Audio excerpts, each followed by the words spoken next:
Where's my next quarry? Wulfrik the Wanderer. Hey, slow down, you restless barbarian. Sinch sent me to speak with you. Okay, you can stop that. This isn't a tariff video. I will not! For crying out loud, you even got a rework. You're at least in the Iron Age now. Not a chance. Trust me, some of us are smart enough to remember 2021, and your campaign has improved dramatically since the Norska rework. What trickery is this? Just hear me out.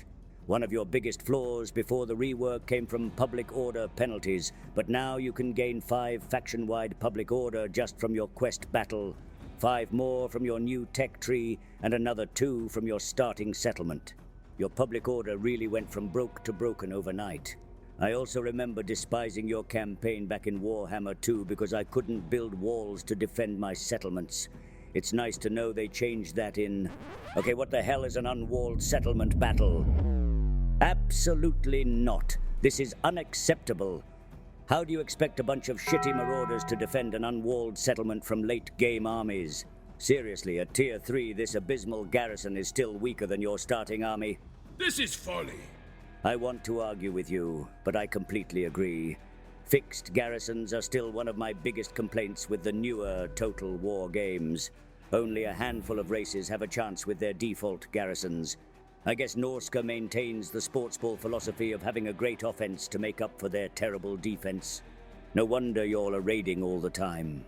Now that I think about it, even after your rework, there's really no point in occupying minor settlements. Your economy buildings are about as useless as Norskan cavalry.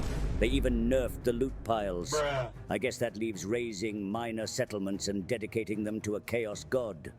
When one of the options reduces upkeep, there's really no option here. After all, mammoth stacks don't grow on trees. I guess the developers knew no one would pick Slaanesh if they didn't offer that. Undeniable. For someone known for their ruthlessness, I'm a little surprised your starting trait increases your reinforcement range. That's surprisingly altruistic of you. How does it feel to know that soon you won't be the legendary lord carrying the most skulls? That's laughable. Are you sure about that? Impossible. My challenge? Undeniable. Calm down, Wulfrik. This dude's literally called Skull Taker.